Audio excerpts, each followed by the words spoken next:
Update India TV, हर खबर सच्चाई की ओर। यवतमाळात कलावंतांचा एल्गार, जिल्हा परिषद समोर ढोल बजाव आंदोलन। ज्येष्ठ कलावंत मानधन प्रकरणाची 30 जुलैपर्यंत चौकशी व निर्णयाचे प्रशासनाकडून आश्वासन।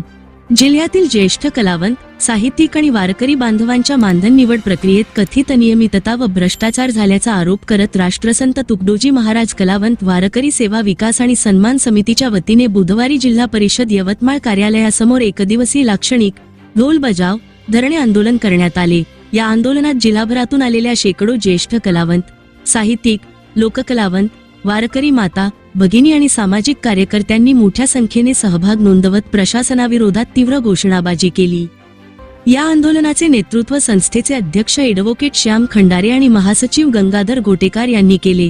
गेल्या 4 वर्षांपासून ज्येष्ठ कलावंत व साहित्यिकांच्या मानधनाची निवड यादी जाहीर करण्यात आलेली नसल्याने पात्र कलावंतांना आर्थिक मदतीपासून वंचित राहावे लागत असल्याचा आरोप आंदोलकांनी केला।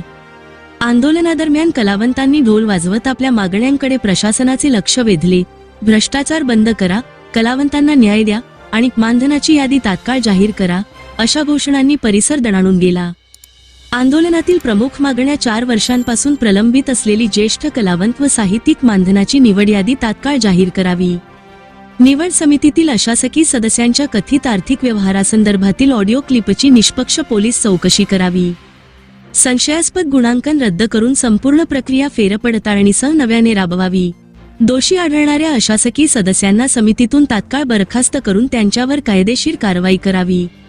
आंदोलनानंतर संस्थेच्या शिष्टमंडळाने जिल्हाधिकारी तसेच जिल्हा परिषदेच्या मुख्य कार्यकारी अधिकाऱ्यांची भेट घेऊन निवेदन सादर केले।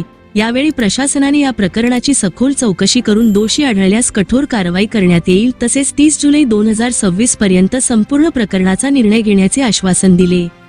यावेळी संस्थेचे महासचिव गंगाधर गोटेकार म्हणाले, गेल्या अनेक वर्षांपासून आम्ही सातत्याने प्रशासनाकडे न्यायाची मागणी करत आहोत, मात्र आमच्या मागण्यांकडे दुर्लक्ष करण्यात आले। आजच्या आंदोलनानंतर प्रशासनाने निर्णयाचे आश्वासन दिले आहे। 30 जुलैपर्यंत योग्य निर्णय न झाल्यास यापेक्षा तीव्र आंदोलन उभारले जाईल। आंदोलनानंतर कलावंतांनी प्रशासनाच्या आश्वासनाचे स्वागत केले, मात्र केवळ आश्वासन नको तर प्रत्यक्ष कारवाई आणि पात्र कलावंतांना न्याय मिळालाच पाहिजे, अशी ठाम भूमिका आंदोलकांनी व्यक्त केली।